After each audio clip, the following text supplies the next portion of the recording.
अस्सलाम वालेकुम स्टूडेंट्स, मैं हूं फरहान यूसुफ और आप लोग जो है इस वक्त 10th क्लास के जो स्टूडेंट्स हैं, ठीक है, वो इस वक्त आ चुके हैं केमिस्ट्री की क्लास के अंदर। और ये आप लोगों की पहली क्लास होती है पूरे दिन की कि जो आप लोगों को लेना होती है। उसके बाद फिर बाकी क्लासेस जो हैं उसी तरह से शेड्यूल होती हैं जो आपने लेना होती हैं, ठीक है। सो मैं आपसे एक्सपेक्ट करता हूं कि आप लोग इस क्लास के अंदर जो हैं वो सबसे ज़्यादा फ्रेश होते हैं, तरोताज़ा होते हैं, ठीक है, थके हुए भी नहीं होते। सो आप लोगों की जो पार्टिसिपेशन है, ठीक है, वो मैं समझता हूँ कि बहुत ज़्यादा होनी भी चाहिए और रहनी भी चाहिए, ठीक है। थ्रू आउट द क्लास आप लोगों की पार्टिसिपेशन जो है वो ज़रूर होनी चाहिए, ठीक है जी। सो इसी जो है उम्मीद को लेते हुए मैं इस वक्त आगे चलूँगा और नेक्स्ट जो है आप लोगों से डिस्कशन जो है वो कैरी करूँगा। और आप लोग ये बात जानते हैं कि हम जो है हर दिन मुलाकात करते हैं इसी वक्त, ठीक है, यानी कि सेम टाइम के ऊपर मुलाकात करते हैं। और लास्ट टाइम हम जो है जो चीज़ डिस्कस कर रहे थे, जो चीज़ आगे लेके चल रहे थे, ठीक है, वो बेसिकली तौर पे हमारे पास मैक्रोस्कोपिक कैरेक्टरिस्टिक्स थी। किस चीज़ की भाई? डायनामिक इक्विलिब्रियम की। समहाउ मैंने थोड़ा सा ब्रीफली तौर पे जो है एक्सप्लेन किया था। अब मैं चाहूँगा कि मैं उसको फर्दर आगे लेके चलूँ। जो पॉइंट्स मैं कल डिस्कस नहीं कर सका उन पॉइंट्स को क्लैरिफाई करूँ, उनको मैं समझाऊँ आप लोगों को, ठीक है भाई। सो इस वक्त जो है आपके सामने इस वक्त जो है मैं थर्ड पॉइंट ऑलरेडी मेंशन कर चुका हूँ। मैं इसी पॉइंट से ही आगे लेके चलूँगा और आप लोगों को बताऊँगा कि भाई जो डायनामिक इक्विलिब्रियम है उसकी और क्या कुछ कैरेक्टरिस्टिक्स हैं जो कि हमने अभी तक नहीं देखी, जो अभी तक हमने एक्सप्लोर नहीं की, जो अभी तक हमने डिस्कस नहीं की, ठीक है। सो अगर हम बात करते हैं इक्विलिब्रियम की तो ये वर्ड अभी हमारे लिए कोई नई चीज नहीं है या कोई नई बात नहीं है, ठीक है। हम इसके हवाले से बहुत ज्यादा डिस्कशन ऑलरेडी कर चुके हैं। हम ये देख चुके हैं कि इक्विलिब्रियम का सिंपल मतलब होता है बैलेंसिंग। क्या होता है इसका मतलब? बैलेंसिंग होता है, यानी बैलेंस आउट करना होता है, ठीक हो गया। बैलेंसिंग का मतलब क्या होता है? जैसे हमने जो है अभी पिछले ही लेक्चर्स के अंदर मैंने कुछ आप लोगों के साथ जो है डायग्राम शो की थी। जैसे कि एक डायग्राम थी जिसमें कि एक कश्ती थी जिसमें जो है क्या करते हैं भाई कि जो कश्ती थी उसके अंदर जो है सुराख हुआ था, पानी आ रहा था, ठीक है। और वो जो दूसरा जो उसमें मौजूद बंदर था वो कोशिश कर रहा था कि वो उस पानी को बाहर गिरा सके। जितना पानी वो बाहर गिरा रहा था उतना ही पानी जो है कश्ती के अंदर आता जा रहा था। तो ये बेसिक तौर पे एक एग्जांपल मैंने आप लोगों के सामने सेट की थी एक डायनामिक इक्विलिब्रियम की, ठीक हो गया। अब डायनामिक इक्विलिब्रियम की हम बात कर रहे हैं तो इस वक्त देखते हैं कि मैंने आप लोगों के लिए कौन सी प्रॉपर्टी जो है मेंशन की हुई है। मैं इसको ब्रीफ करूंगा और उसके बाद फिर नेक्स्ट प्रॉपर्टी की तरफ मूव करूंगा। मैंने इसमें मेंशन किया हुआ है कि जब हम बात करते हैं इक्विलिब्रियम की और खास करके डायनामिक इक्विलिब्रियम की बात कर रहे होते हैं कि जिसमें रिएक्शन फॉरवर्ड भी जाता है और जिसमें रिएक्शन बैकवर्ड भी जाता है, ठीक है। रिएक्शन फॉरवर्ड भी जाता है और बैकवर्ड भी जाता है। इक्विलिब्रियम गेन हो जाने के बावजूद भी हम कहते हैं कि रिएक्शन जो है, ठीक है, वो उसको उसके हवाले से हम कहते हैं कि वो स्टॉप नहीं होता, वो चलता रहता है। वो ऐसे जैसे पहले चल रहा था बिफोर इक्विलिब्रियम वैसे बाद में भी चलता रहेगा। यानी रिएक्टेंट्स कंबाइन होते जाएंगे, प्रोडक्ट बनाते जाएंगे और प्रोडक्ट डिकम्पोज होकर रिएक्टेंट्स में दोबारा से कन्वर्ट होते जाएंगे। ये प्रोसेस टू वे का प्रोसेस चलता रहेगा, ठीक है। तो इस हवाले से हम कहते हैं कि चूंकि जब एक दफा state of dynamic equilibrium establish हो गई किसी रिएक्शन के अंदर, ठीक है, तो हम ये बात कहते हैं कि जो रिएक्टेंट्स की अमाउंट है और प्रोडक्ट की अमाउंट है ये चेंज नहीं होगी, ठीक है। रिएक्टेंट्स और प्रोडक्ट की जो अमाउंट्स हैं ये चेंज नहीं होंगी, ये कांस्टेंट रह जाएंगी, ठीक है। यानी कि देखो ना, आपने ये बात पढ़ी भी है, मैंने आप लोगों के लिए एग्जांपल्स पहले भी कोट की थी। जिस तरह के हमारे पास हाइड्रोजन आयोडाइड की फॉर्मेशन की अगर हम बात कर लेते हैं तो हाइड्रोजन आयोडाइड में मैंने आप लोगों से बात क्लियरली तौर पे कही थी कि हाइड्रोजन और आयोडीन आपस में मिलते हैं, आपस में केमिकल रिएक्शन करते हैं और इनके थ्रू जो है फाइनल प्रोडक्ट हमारे पास हाइड्रोजन आयोडाइड बनता है, ठीक है। हमने ये बात देखी थी कि आयोडीन इटसेल्फ जो है वो पर्पल कलर की है, लेकिन जैसे जैसे रिएक्शन आगे चलता है, मूव करता है, तो हाइड्रोजन आयोडीन सेलेक्ट करके उसे कंज्यूम करके उसके कलर को क्या करना शुरू कर देता है? लाइटर करना शुरू कर देता है, ठीक है। और एज अ होल जो हमारा प्रोडक्ट है चूंकि वो कलरलेस था तो हम कहते हैं कि कलर की इंटेंसिटी कम होती जाएगी जैसे जैसे रिएक्शन फॉरवर्ड जाएगा, ठीक है। लेकिन आप ये बात देखते हो कि इक्विलिब्रियम का मतलब ही ये होता है कि rate of forward reaction equal हो चुका है रेट ऑफ बैकवर्ड रिएक्शन के, ठीक है। तो इसका मतलब ये हुआ कि जितने अमाउंट रिएक्टेंट की मिल रही है उस दौरान प्रोडक्ट बनाने के लिए उतना ही प्रोडक्ट टूट के वापस रिएक्टेंट में कन्वर्ट हो रहा है। तो जब डायनामिक इक्विलिब्रियम अटेन हो जाए तो इसके बाद हम कहते हैं ना तो जो है रिएक्टेंट की अमाउंट चेंज होती है और ना ही प्रोडक्ट की अमाउंट चेंज होती है। और चूंकि रिएक्टेंट और प्रोडक्ट की अमाउंट सेम होगी, कांस्टेंट रहेगी, चेंज नहीं होगी, इसलिए फिर हम कहते हैं कि जो इनकी फिजिकल प्रॉपर्टीज हैं लाइक कलर, ठीक है, डेंसिटी, ये भी चेंज नहीं होने वाली। ठीक है, सो ये हमारे पास नेक्स्ट कैरेक्टरिस्टिक थी डायनामिक इक्विलिब्रियम की। ठीक है, फोर्थ वन पे हम चलते हैं और फोर्थ की बात करते हैं कि चौथी जो डायनामिक इक्विलिब्रियम की कैरेक्टरिस्टिक है वो क्या है।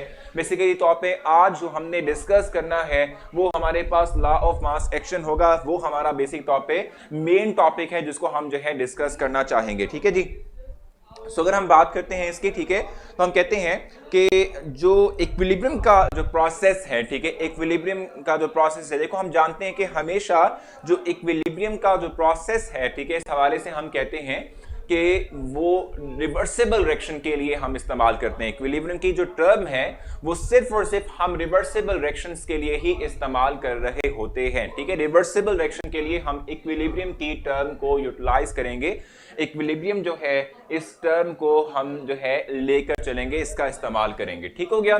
सो अगर हमारे पास रिवर्सिबल रिएक्शन हो, एक ऐसा रिएक्शन जिसमें कि रिएक्टेंट्स मिलके प्रोडक्ट बनाते हो और प्रोडक्ट वापस डिकम्पोज होकर रिएक्टेंट्स में कन्वर्ट हो सकते हो, तो हम कहते हैं कि इक्विलिब्रियम स्टैब्लिश करने के लिए रिएक्शन कहीं से भी स्टार्ट हो सकता है, इवन रिएक्टेंट से भी स्टार्ट हो सकता है और इवन प्रोडक्ट से भी जो है उसका आगाज हो सकता है, कहीं से भी रिएक्शन का आगाज हो जाएगा। ठीक हो गया।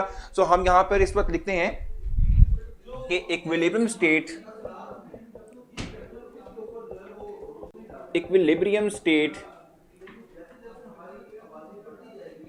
Can be attainable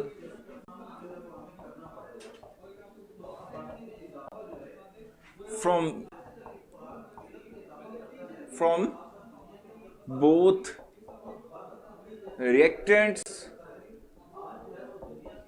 or product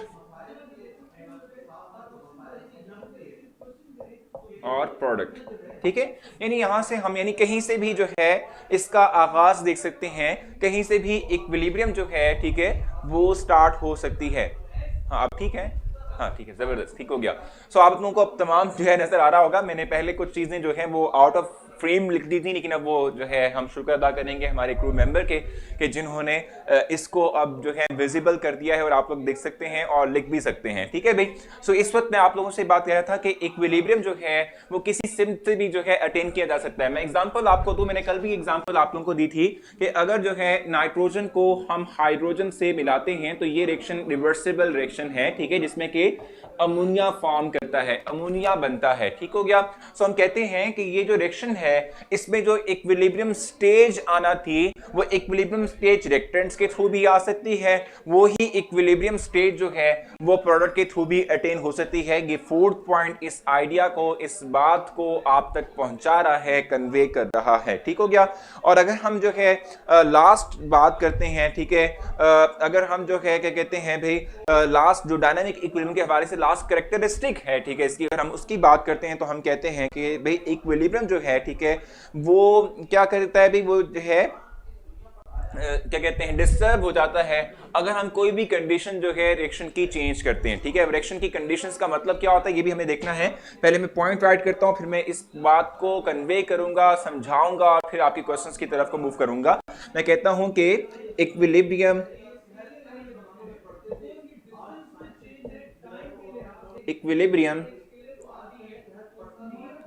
will be disturbed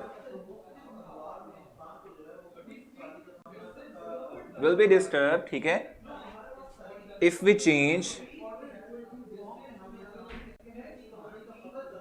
the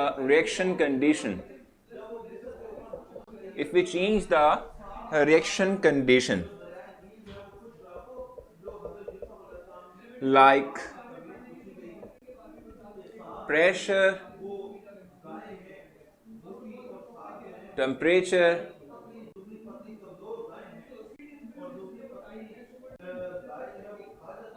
and volume।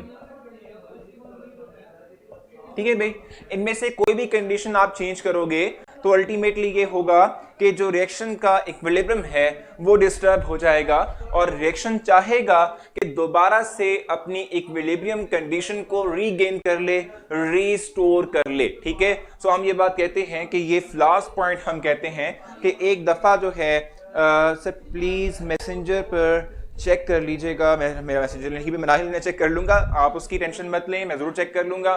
फिलवत इस वक्त हम जो है इस पर फोकस करते हैं जो हमने पॉइंट्स मेंशन किए हुए हैं।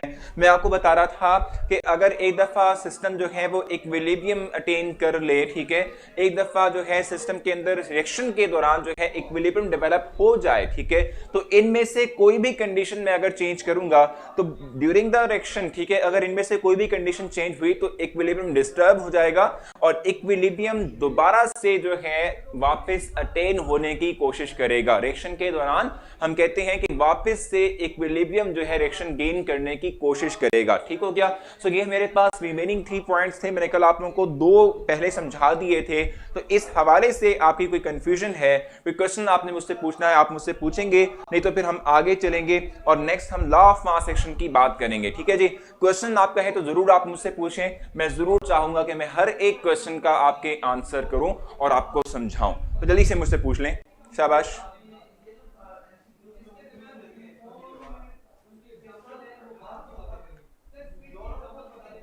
सो क्वेश्चन आप मुझसे पूछेंगे, अगर क्वेश्चन नहीं है, आपको तमाम चीजें समझ आ चुकी हैं तो आप क्लियर मेंशन करेंगे ताकि मैं जो है आगे चल सकूं। हम अपना टाइम जाया मत करें और आगे चल लें।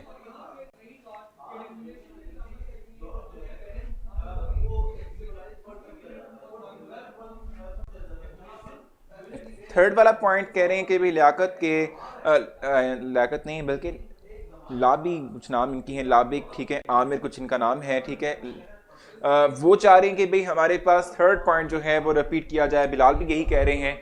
सो थर्ड पॉइंट क्या है, वैसे तौर पे हम कहते हैं कि इक्विलिब्रियम जो है, ठीक है, जब एक दफा स्टेब्लिश हो गया रिएक्शन के अंदर, एक दफा इक्विलिब्रियम जो है, ठीक है, वो स्टेब्लिश हो गया, ठीक है, वो एक दफा इक्विलिब्रियम आ चुकी है स्टेट, ठीक है, किसी भी रिएक्शन के अंदर, रिवर्सिबल रिएक्शन के अंदर, तो हम कहते हैं कि भाई ना तो रिएक्टेंट्स की अमाउंट चेंज होगी ना प्रोडक्ट की अमाउंट चेंज होगी। आप इस जो है रिएक्शन पे जरा गौर करें, जो थर्ड पॉइंट के हवाले से बात कर रहे थे, मैं उनको स्पेसिफाई कर रहा हूं। ये देखो जरा, इसमें क्या हो रहा है कि नाइट्रोजन हाइड्रोजन मिलके अमोनिया बना रहे हैं, ठीक है, नाइट्रोजन हाइड्रोजन मिलके अमोनिया की फॉर्मेशन कर रहे हैं, ठीक है। अब होता यह है कि जब इक्विलिब्रियम डेवलप हो जाए तो डायनामिक का मतलब होता है कि जो कैरी करेगा, यानी रिएक्शन स्टॉप नहीं करेगा, रिएक्शन होता रहेगा, रिएक्शन चलता रहेगा, ठीक है। तो हम कहते हैं कि जब डायनामिक इक्विलिब्रियम इस रिएक्शन के अंदर आ जाता है, स्टेब्लिश हो जाता है, हम कहते हैं जितने रिएक्टेंट्स की अमाउंट मिल रही है, यानी लेट्स सपोज रिएक्टेंट के 3 अगर मॉलिक्यूल्स आपस में कंबाइन होकर प्रोडक्ट बना रहे हैं, तो इस दौरान 3 ही जो प्रोडक्ट के मॉलिक्यूल्स हैं वो टूट के डिकम्पोज होकर वापस रिएक्टेंट में कन्वर्ट होंगे। यानी जितनी अमाउंट रिएक्टेंट की कंज्यूम हो रही है उतनी ही अमाउंट प्रोडक्ट की वापस कंज्यूम होकर रिएक्टेंट में कन्वर्ट होना शुरू हो जाएगी। तो इस तरह के हवाले से नहीं, क्योंकि ये डायनामिक इक्विलिब्रियम है, रिएक्शन चलता रहेगा, हम कहते हैं कि इक्विलिब्रियम के दौरान ना तो रिएक्टेंट की अमाउंट चेंज होती है ना प्रोडक्ट की अमाउंट चेंज होती है, और अगर इन दोनों की अमाउंट चेंज नहीं होगी तो हम कहते हैं कि कलर या डेंसिटी जो है रिएक्शन की वो चेंज नहीं होती। ठीक हो गया, ये हमने बात कर ली। अच्छा, उसके वाले से उसके बाद फिर फोर्थ पॉइंट रिपीट करने का कहा फरूक ने, और इसके बाद सर लास्ट वाला पॉइंट रिपीट करने रेहा ने भी कहा। सो लास्ट पॉइंट पे हमने ये बात कही है कि अगर एक दफा रिएक्शन जो है, ठीक है, इसके अंदर इक्विलिब्रियम अटेन हो जाए, ठीक है, एक दफा रिएक्शन हो रहा था, उसमें इक्विलिब्रियम आ गया, यानी कि रिएक्टेंट्स की और प्रोडक्ट की अमाउंट सेम हो गई, ठीक है, तो अगर इस दौरान मैं रिएक्शन जो है, ठीक है, इसमें कुछ कंडीशन चेंज करता हूं, कंडीशंस कौन कौन सी हो सकती हैं, या तो मैं रिएक्शन के हवाले से रिएक्शन जो एनवायरनमेंट है उसका प्रेशर चेंज कर दूं, या मैं टेम्परेचर चेंज कर दूं, या मैं वॉल्यूम चेंज कर दूं, इनमें से कोई भी कंडीशन में चेंज करूंगा तो अल्टीमेटली यही होगा कि हमारा जो रिएक्शन का जो इक्विलिब्रियम था वो डिस्टर्ब हो जाएगा और हम कहते हैं कि वापस से रिएक्शन के अंदर इक्विलिब्रियम गेन करना पड़ेगा। ठीक है भी, थर्ड पॉइंट मैंने कर दिया है। सेकंड पॉइंट सर बता दें तो मुबश्शिर फिर से बता देता हूं, उसके बाद फिर हम आगे चलेंगे। सेकंड पॉइंट जो आज का मैंने लिखा, यानी फोर्थ पॉइंट जो लगता है मतलब होगा, वो लिखा हुआ है equilibrium can be attain from both reactants and product. ठीक है, यानी कि रिएक्टेंट्स जो है मिलके प्रोडक्ट बनाते हैं, प्रोडक्ट डिकम्पोज होके वापस रिएक्टेंट्स में कन्वर्ट होते हैं। तो ये जो हमारे पास इक्विलिब्रियम गेन करने का प्रोसेस है वो इस तरफ से भी हो सकता है और इस तरफ से भी हो सकता है, यानी दोनों तरफ से हमारे पास इक्विलिब्रियम गेन हो सकता है, क्योंकि डायरेक्शन दोनों तरफ से चल रहा है, आगे भी जा रहा है पीछे को भी आ रहा है, तो इसलिए हम कहते हैं दोनों तरफ से हम जो है इक्विलिब्रियम अटेन कर सकते हैं। ठीक है, आई थिंक अरीबा आपको मैंने अभी क्लियर किया ये वाला पॉइंट, थर्ड पॉइंट भी कर दिया, लास्ट पॉइंट भी एक्सप्लेन कर दिया है। ठीक है, सो मेरे ख्याल से अब आपके क्वेश्चन नहीं होगा sir, don't ignore please answer, water can be decomposed into hydrogen and oxygen. अभी मैंने कल भी शावेज ये कल भी मैंने आपको आंसर किया था कि भाई जो वाटर है वो एक वीक इलेक्ट्रोलाइट है। ठीक है, वीक इलेक्ट्रोलाइट का मतलब होता है जिसमें से करंट इतना आसानी से पास ना कर सके, प्योर फॉर्म ऑफ वाटर की बात कर रहा हूं, वो वाला वाटर नहीं जो हम इस्तेमाल करते हैं, उनमें मिनरल्स होते हैं, उनमें आयंस होते हैं। ठीक है, सो हम कहते हैं कि पानी जो है ना उसको तोड़ने के लिए भी हमें बहुत ज्यादा इंटेंस फॉर्म में वोल्टेज रिक्वायर होता है, इलेक्ट्रिसिटी रिक्वायर होती है। ठीक हो गया, इतनी आसानी से नहीं टूटता। तो हम नॉर्मल कंडीशन के अंदर कह रहे होते हैं कि मुमकिन नहीं है कि वाटर टूट के अपने अपने कंपोनेंट्स यानी हाइड्रोजन गैस ऑक्सीजन गैस में कन्वर्ट हो जाए, इसलिए हम कहते हैं कि ये एक रिवर्सिबल रिएक्शन शो नहीं करेगा। अगर वो कंडीशन अप्लाई कर दी फिर रिवर्सिबल जरूर हो जाएगा। ठीक है, निकल भी आपसे ये बात जो है क्लियर की थी। ठीक है भी, अच्छा इसके बाद मैं इसको रेस करता हूं और अपने मेन इंपॉर्टेंट टॉपिक की तरफ को हम मूव करेंगे जो कि है लॉ ऑफ मास एक्शन। ठीक है, उसको हम एक्सप्लेन करेंगे, उस हवाले से हम जो है आपको मैं इस वक्त ब्रीफ करूंगा। मैंने आपको पहले बताया था कि ये जो मैक्रोस्कोपिक कैरेक्टरिस्टिक्स हैं डायनामिक इक्विलिब्रियम की, ये मोस्ट इंपॉर्टेंट लॉन्ग क्वेश्चन है। और इस वक्त जो मैं स्टार्ट करने जा रहा हूं टॉपिक जो कि है लॉ ऑफ मास एक्शन, वो उससे भी ज्यादा इंपॉर्टेंट है लॉन्ग क्वेश्चन के एतबार से। तो आपने दोनों को अच्छे तरीके से पढ़ना है और अच्छे तरीके से तैयार भी करना है।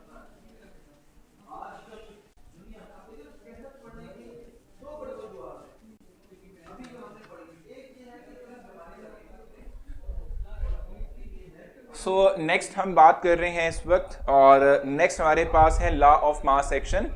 मैं चाहूंगा कि लॉ ऑफ मास एक्शन के हवाले से मैं आपके साथ एक इंटरेस्टिंग सी चीज भी शेयर करूं। ठीक है, इसका इंट्रोडक्शन हम अभी इस वक्त लेने लगे हैं। सो इंट्रोडक्शन लेते हुए हम चाहेंगे कि आपसे कुछ नई बात भी शेयर करें, क्योंकि बातें तो होती ही रहती हैं।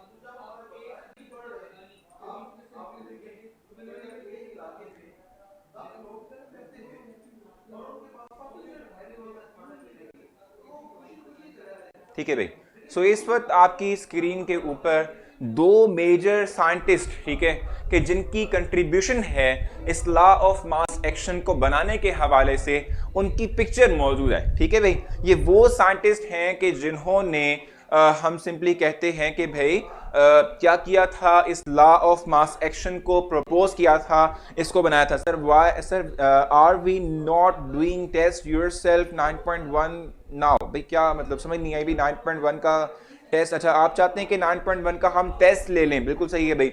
ज़हरा मैं आपको बताऊं कि हम जो है सर हमारा टेस्ट कब होगा, मैं आपको बताऊं कि आप लोगों का टेस्ट, अनफाल और ज़हरा दोनों का आंसर इस वक्त कर रहा हूँ कि भाई हमने आप लोगों का टेस्ट प्लान किया हुआ है। हम आपसे एमसीक्यूज टेस्ट लेंगे और जैसे ही आपका चैप्टर कंप्लीट होगा तो फिर मैं आप लोगों से जो है सब्जेक्टिव टेस्ट भी लूंगा। ठीक है, वो टेस्ट भी आप लोगों का होगा। ठीक है, तो इस वक्त हम बात कर रहे हैं भाई लॉ ऑफ मास एक्शन की, और लॉ ऑफ मास एक्शन के बनाने के हवाले से जिन दो साइंटिस्ट की कंट्रीब्यूशन है लॉ ऑफ मास एक्शन। ठीक है भाई, तो जिन साइंटिस्ट की कंट्रीब्यूशन है इस लॉ को डेवलप करने के लिए, बनाने के लिए, उनकी पिक्चर जो है आप लोग इस वक्त देख रहे हैं, उनकी जो आप कह लें कि डायग्राम है, यानी जो पिक्चर है, इमेज है, ठीक है, वो आप लोगों के पास इस वक्त आपकी स्क्रीन पर शो हो रही है। ठीक है, बेसिकली इनके नेम क्या हैं? इनके नेम है गुलबर्ग,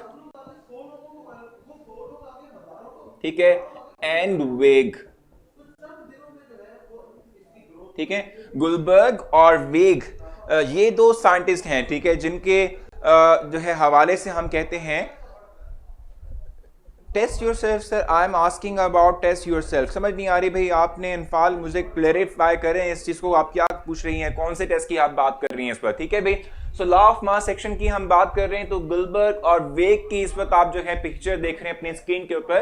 ये वो साइंटिस्ट हैं कि जिन्होंने 1869 के अंदर इस लॉ को पेश किया था, प्रपोज किया था, बनाया था। ठीक है, इन 1869, ठीक है, प्रपोज्ड।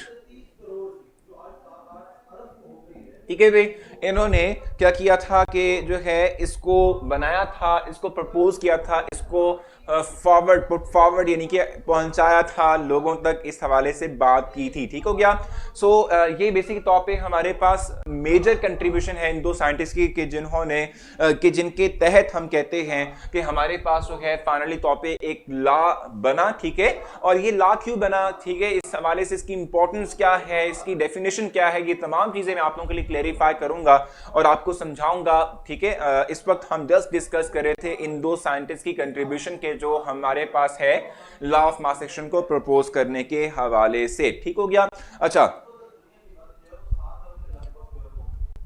ठीक है भाई, तो इसके बाद अगर हम देखें तो यहाँ पर, अच्छा यहाँ पर अब यहाँ पर ये है कि नो अनफाल we are doing 9.2 law of mass action. यहाँ क्वेश्चन जो है उसको एलेबरेट किया गया समहाउ। बुक पर कैरेक्टरिस्टिक्स के नीचे क्यों है उनकी बात कर रही है। अच्छा चले भाई, समझ आ गई है। अच्छा, अब्दुल्ला, अनफाल और सब के सब आप कह रहे हैं कि जो हमारे पास एक इस वक्त टेस्ट यूरसेल्फ मौजूद है। ठीक है, बिल्कुल समझ आ गई है, एक टेबल मौजूद है। ठीक है, आप कह रहे हैं कि वो नहीं हम कर रहे हैं। मैं आपको बताऊं कि हम जो है इस वक्त पंजाब बोर्ड की बात कर रहे हैं। पंजाब बोर्ड के अंदर जो है ये जो टेस्ट योरसेल्फ और इस तरह की चीजें होती हैं, इनमें से जो है जो क्वेश्चन जो है वो बहुत कम आता है या रेयर होता है, नहीं होता बिल्कुल। ठीक है, जो फेडरल बोर्ड के होते हैं उनमें जो एक्टिविटीज दी जाती हैं उनकी बुक के ऊपर, उनमें से भी क्वेश्चंस आते हैं। ठीक है, सो आप चाहेंगे तो मैं जरूर करवा दूंगा, मुझे कोई इशू नहीं है। अगर आप लोग कहते हैं तो मैं जरूर जो है इसको भी करवा दूंगा।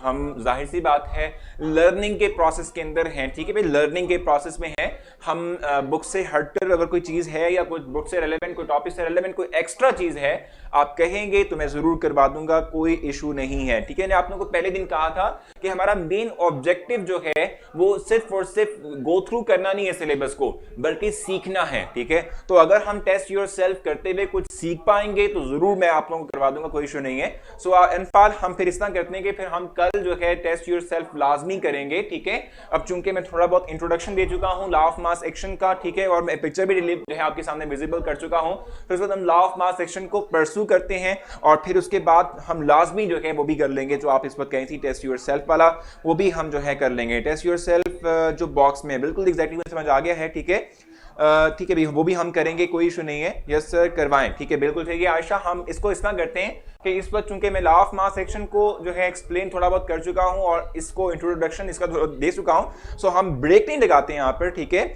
हम ऐसे करते हैं कि फिर हम इसको कैरी करते हैं और कल के लेक्चर के अंदर मैं फिर आप लोगों को वो भी करवा दूंगा। ठीक है भाई, ये सही है सर, करवा दें, बिकॉज पेपर्स में बहुत क्वेश्चंस आते हैं। चले भाई ठीक है, हम कर लेंगे, लेकिन थोड़ा सा आप वेट कर लें क्योंकि अभी इस वक्त हम ये स्टार्ट कर चुके हैं, तो इसको करके एंड फिर उसके बाद वहां पे आ जाएंगे। ठीक है भाई, अच्छा सो अच्छा, अगर हम बात करते हैं लॉ ऑफ मास एक्शन की, तो मैं पहले चाहूंगा कि मैं आप लोगों के साथ इसकी डेफिनेशन जो है वो शेयर करूं और उसके बाद फिर हम इसकी मैथमेटिकल एक्सप्रेशन की बात करेंगे, उसको डिराइव करेंगे, उसकी हम बात करेंगे। ठीक हो गया। देखो बेसिक तौर मास एक्शन जो है इसमें स्पीड ऑफ फ्रिक्शन की बात की जाती है, स्पीड ऑफ फ्रिक्शन की बात की जाती है। यानी मैं अगर जो है एक रिएक्शन लिखूं, यानी लेट सपोज ए और बी जो है वो मिलके जो है प्रोडक्ट बना रहे हैं सी और डी। ठीक है, और सी और डी वापस कंबाइन होकर वापस रिएक्टेंट ए और बी में कन्वर्ट हो रहे हैं। ये एक रिवर्सिबल रिएक्शन है। इस रिवर्सिबल रिएक्शन के अंदर समहाउ किसी ना किसी स्टेज पर जाकर इक्विलिब्रियम जरूर डेवलप होगा। ठीक है, तो हम कहते हैं इक्विलिब्रियम डेवलप कब होता है कि जब rate of forward reaction equal हो जाता है रेट ऑफ बैकवर्ड रिएक्शन के। आपने पढ़ा हुआ है ना इस बात को। ठीक है, और रेट का मतलब क्या होता है कि द स्पीड ऑफ फ्रिक्शन, यानी कितनी स्पीड के साथ ये रिएक्टेंट्स ए और बी आपस में मिल रहे हैं और प्रोडक्ट सी और डी में कन्वर्ट हो रहे हैं, और कितनी स्पीड के साथ ये प्रोडक्ट सी और डी वापस डिकम्पोज होके ए और बी रिएक्टेंट्स में कन्वर्ट हो रहा है। ठीक है, तो इनकी हम बात करते हैं और इस हवाले से हम बात करें, इस ही को हमने जो है आगे देखे चलना है। फातिमा, अच्छा भी बिल्कुल ठीक है, हाँ भाई थोड़ा सा वेट कर लो, वो भी हम करेंगे। कोई ज़रूरत नहीं है सर। क्या आप ये रिपीट कर सकते हैं? क्या रिपीट करना है इरफान? इरफान आप मुझसे पूछ लें, मैं आपको ज़रूर बताऊंगा। आपको क्वेश्चन का टाइम दूंगा पूरा, आप उसके अंदर जो है अपने क्वेश्चंस करें, मैं तमाम क्वेश्चंस के आपको साथ साथ आंसर करता रहूंगा। तो मेरे ख्याल से अब आपने जो पिक्चर डायग्राम मैंने आप लोगों के साथ जो शो की थी इन दो जो है साइंटिस्ट की, ठीक है, वो आपने देख ली होगी दिल भर के। तो मैं चाहूंगा कि मैं इसको जरा खत्म करूं और मैं आप लोगों के लिए लॉ ऑफ मास सेक्शन की डेफिनेशन राइट करूं, जो कि मैंने इस वक्त आप लोगों के लिए राइट करनी है ताकि हम आगे चल सकें। सो मैं इस वक्त जो है ये जो पिक्चर है, ठीक है, इसको मैं खत्म कर देता हूं और उसके बाद फिर हम चलते हैं डेफिनेशन की तरफ। ठीक है भाई, ये ले जनाब, ठीक है। सो इस वक्त हम बात करते हैं लॉ ऑफ मास सेक्शन की जो डेफिनेशन है, ठीक है, उसकी बात करते हैं। और लॉ ऑफ मास सेक्शन की जो डेफिनेशन है उसको हम जो है गौर करते हैं, उसके हवाले से हम जो है वो बात करेंगे। ठीक हो गया। सो बेसिक तौर पे अगर हम लॉ ऑफ मास सेक्शन की बात करते हैं, ठीक है, तो हम कहते हैं कि जो रेट ऑफ फ्रिक्शन होता है बेसिक तौर पे किसी भी एक रिएक्शन का जो रेट है, ठीक है, it always depends upon the product of the active masses of reactants. इसका मतलब क्या होता है, पहले मैं राइट करूंगा इसकी डेफिनेशन, फिर मैं एक्सप्लेन करूंगा कि ये इसका मतलब क्या है। ठीक है भाई, the rate of reaction is directly proportional to the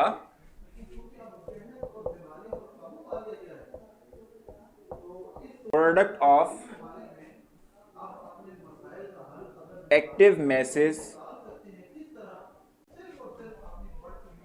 of active masses of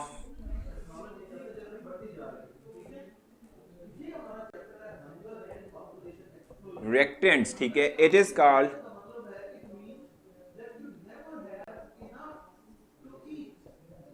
law of mass action. इसको हम लॉ ऑफ मास एक्शन कहते हैं। ठीक है भाई, अब इस डेफिनेशन को हम गौर से पढ़ते हैं, इसको समझते हैं, ठीक है, और फिर आगे चलेंगे। Sir please answer that why this law was given, ठीक है, the name as law of mass action. तो बेसिकली तौर पे आई थिंक मेहराब का ये क्वेश्चन है, मैं चाहूंगा कि मैं आपके क्वेश्चन का भी इस वक्त साथ में ही आंसर कर दूं।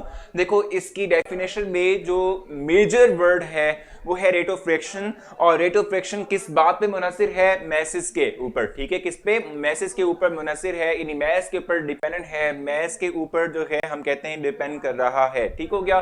तो हम कहते हैं कि चूंकि इस डेफिनेशन के अंदर जो यानी इस हम फिनोमिना के अंदर हम कहते हैं कि रेट ऑफ फ्रिक्शन यानी स्पीड ऑफ फ्रिक्शन जो है चूंकि डिपेंड ही मैस पे करती है, इसलिए हम इसको लॉ ऑफ मास एक्शन का नाम देते हैं। ठीक है, सिग्निफिकेंस जो नेम की है वो सिर्फ ये है कि हम इसमें मैसेज की बात करते हैं और मैसेज के ऊपर डिपेंडेंट जो फिनोमिना है, जो रेट ऑफ फ्रिक्शन यानी स्पीड ऑफ फ्रिक्शन है, उसकी बात हम करते हैं, इसलिए हम इसको लॉ ऑफ मास एक्शन जो है हम कह रहे होते हैं। ठीक है, इसकी सिग्निफिकेंस मैंने आपको बता दी कि क्यों हम इसको ऐसा नाम दे रहे हैं। ठीक हो गया। अच्छा, अब पहले इस डेफिनेशन पे गौर करते हैं, इसको समझने की कोशिश करते हैं। द रेट ऑफ फ्रिक्शन, अब रेट ऑफ फ्रिक्शन के बाद से मैं आपको ऑलरेडी बता चुका हूं कि स्पीड ऑफ फ्रिक्शन क्या है। इसका मतलब speed of friction, speed of friction का मतलब होता है कि जितना टाइम रिक्वायर होगा रिएक्टेंट्स को मिलके प्रोडक्ट बनाने के लिए, इसे हम कहते हैं रेट ऑफ फ्रिक्शन या स्पीड ऑफ रिएक्शन। ठीक हो गया।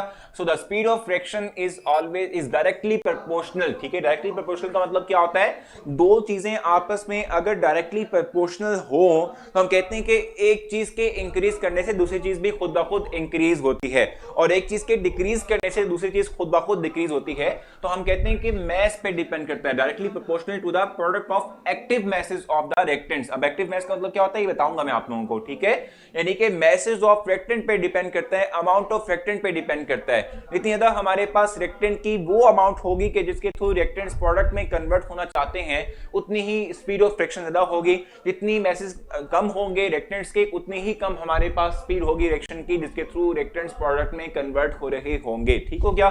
सो ये बेसिक टॉपिक हमारे पास। स्पीड ऑफ फ्रिक्शन जो है it always depends upon the active mass of the reactant. Active mass का मतलब सिंपली टॉपिक क्या होता है, देखो मैं आपको बताऊं रिएक्शन किस तरीके से होते हैं। जब भी रिएक्शन होते हैं कि जिनके थ्रू प्रोडक्ट बन रहा होता है, ठीक है, तो हम कहते हैं कि तमाम के तमाम रिएक्शन के अंदर मुझे तमाम रिएक्टेंट्स आपस में फौरन से रिएक्ट नहीं कर लेते, बल्कि हम कहते हैं कि रिएक्टेंट्स जो है, ठीक है, ये तमाम रिएक्टेंट में से सिर्फ वो रिएक्टेंट जो है केमिकली कंबाइन होंगे और प्रोडक्ट बनाएंगे कि जिनके पास मिनिमम अमाउंट ऑफ एनर्जी होगी कि वो आपस में रिएक्ट कर सके और प्रोडक्ट बना सके, जिसे हम एक्टिवेशन एनर्जी कहते हैं। ये एक बड़ा कॉन्सेप्ट है जिसको आपने फर्स्ट ईयर में जाके पढ़ना है। ठीक है, मैं आपको फिर से बता दूं, देखो मैं आपको बताऊं कि हम ये बात कहते हैं कि जब जो है हम रिएक्टेंट्स की बात करते हैं, हमने एक रिएक्शन चैम्बर के अंदर रिएक्टेंट्स डाल दिए हैं, ठीक है, तो रिएक्टेंट्स जो है ना हमने क्या कर दिए, डाल दिए रिएक्शन चैम्बर के अंदर, ठीक है, तो हम कहते हैं कि उनमें सारे के सारे रिएक्टेंट्स जो हैं वो फाइनल प्रोडक्ट में कन्वर्ट नहीं हो जाएंगे। उनमें से वो रिएक्टेंट्स, ठीक है, वो रिएक्टेंट्स उनमें से कि जिनके पास सफिशिएंट अमाउंट ऑफ एनर्जी होगी, ठीक है, सिर्फ वो ही कंबाइन होंगे और प्रोडक्ट में कन्वर्ट होंगे। तो मैं जिन सफिशिएंट अमाउंट ऑफ एनर्जी वाले रिएक्टेंट की बात कर रहा हूं, मैं उसको कह रहा हूं एक्टिव मास। ठीक है, फॉर एग्जांपल मेरे पास जो है ए, जैसे मैंने ऊपर वहां बल्कि ये लिखा हुआ है, ठीक है, बिल्कुल सही है। देखो लेट्स सपोज मेरे पास एक और बी दो रिएक्टेंट्स हैं, इनके मिल के, ठीक है, प्रोडक्ट बन रहा है सी और डी। ठीक है, एक और बी जो है इनको आपस में अगर हम मिलाते हैं तो इससे सी और डी प्रोडक्ट बनता है।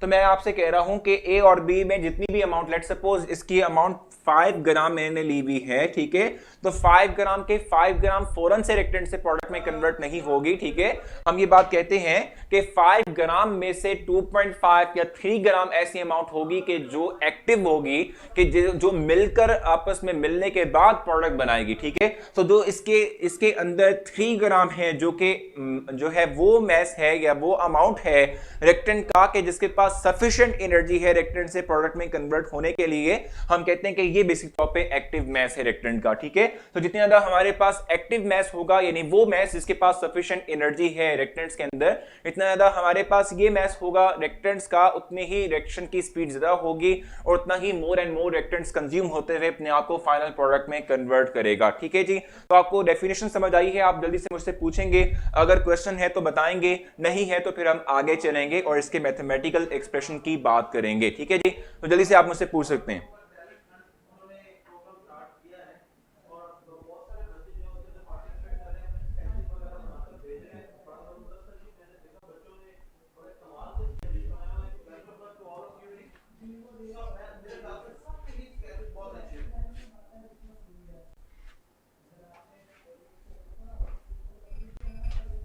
सो क्वेश्चन आप मुझसे कर सकते हैं, क्वेश्चन नहीं है तो क्लियर कहेंगे ताकि हम आगे चल सकें।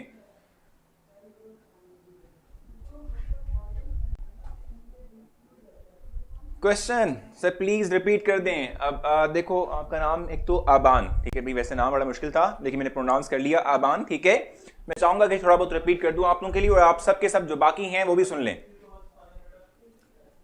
रेट ऑफ फ्रिक्शन का मतलब होता है स्पीड ऑफ फ्रिक्शन। ठीक है, स्पीड ऑफ रिएक्शन, ठीक है, डायरेक्टली प्रोपोर्शनल होती है, डिपेंडेंट है, यानी कि हम कहते हैं कि भाई किस पे डिपेंड कर रही है, कि हम कहते हैं स्पीड ऑफ फ्रिक्शन जो है वो इंक्रीज करेगी।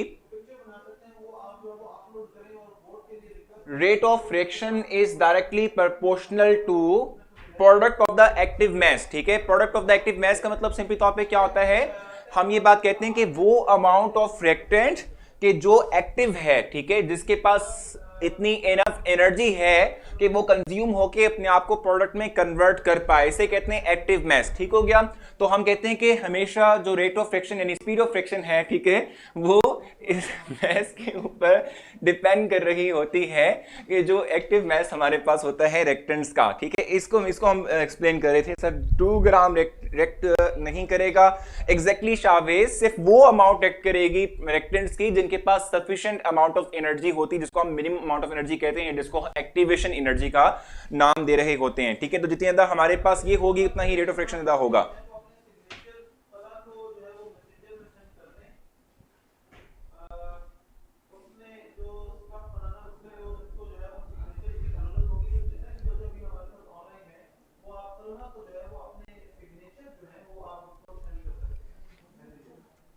सो आई थिंक क्लियर है आप लोगों को।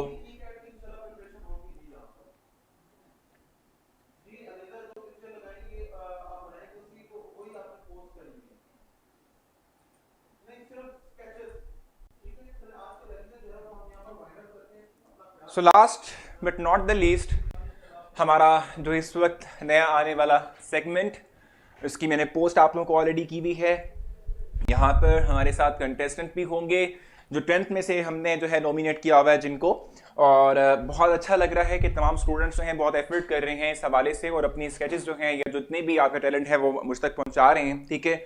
और इस हवाले से मैं आप लोगों को कहूँगा कि आप लोग भी एफर्ट करें। जो लोग जिन्होंने अभी तक मुझे अपना टैलेंट नहीं शेयर किया वो मुझसे शेयर करें ताकि वो टैलेंट मुझ तक पहुंच जाए, और फिर उसके बाद हम उसको जो है आगे आप तक पहुंचा सकें। और अपने जो टैलेंट हंट वाला जो समहाउ हम कहते हैं कि टैलेंट कंपटीशन या जो स्पेशल यानी संडे स्पेशल आर्ट लेक्चर है, ठीक है, जिसको हमने नाम रखा हुआ है, टाइटल रखा हुआ है, उसमें मैं फिर सबके सामने वो चीज़ लेकर आ सकूँ, ठीक है भाई। सो आप लोगों ने जो है ज़रूर इसमें कहते हैं पार्टिसिपेट करना है, ठीक है। और वो जो कि इस वक्त नॉमिनेट हो चुके हैं उनको जरूर जो है उनको दाद भी देनी है और उनको सराहना भी है, ठीक है, और उनकी पूरी पूरी मदद भी करनी है, ठीक है। सो आप सबके सब जो है बहुत अच्छे जो है स्टूडेंट हैं, बहुत टैलेंटेड स्टूडेंट हैं। हमें बहुत अच्छा लगता है आप लोग एफर्ट करते हैं। उन एफर्ट्स को रिकग्नाइज करने के लिए हमने ये आपके लिए सेगमेंट रखा है। सो आपसे कल जो है मुलाकात होगी कुछ नई बातों के साथ, कुछ नई चीज़ों के साथ। कल तक के लिए मैं आपसे इजाज़त चाहूँगा। अपना बहुत सारा ख्याल रखना है। अच्छा, एक चीज़ और, आपने लेक्चर को रेट भी करना है, और उस हवाले से आपको लगता है कुछ कमी कोताही रह चुकी है तो वो आपने मेंशन भी करनी है, ताकि हम फिर उसके थ्रू जो है अपने लेक्चर के अंदर मजीद निखार ला सकें, मजीद जो इम्प्रूवमेंट बाकी है वो हम कर सकें। तो आपने ज़रूर ये काम करना है, आप इसको छोड़िएगा मत, ठीक है। तो ये भी आपने ज़रूर करना है। और कल जो है आपसे मुलाकात होगी। हम इस वक्त कल जो है हम आपके लिए ला रहे हैं सुपर संडे का एक इवेंट, ठीक है। और सुपर संडे की टाइमिंग जो है वो 5 o'clock है। तो मैं आपसे कल 5 बजे मुलाकात करूंगा। कल संडे है लेकिन हमने एक इवेंट रखा हुआ है आप लोगों के लिए सुपर संडे का, उसमें मैं आप लोगों से मुलाकात करूंगा। आपका वहां पर साथ मुझे चाहिए है।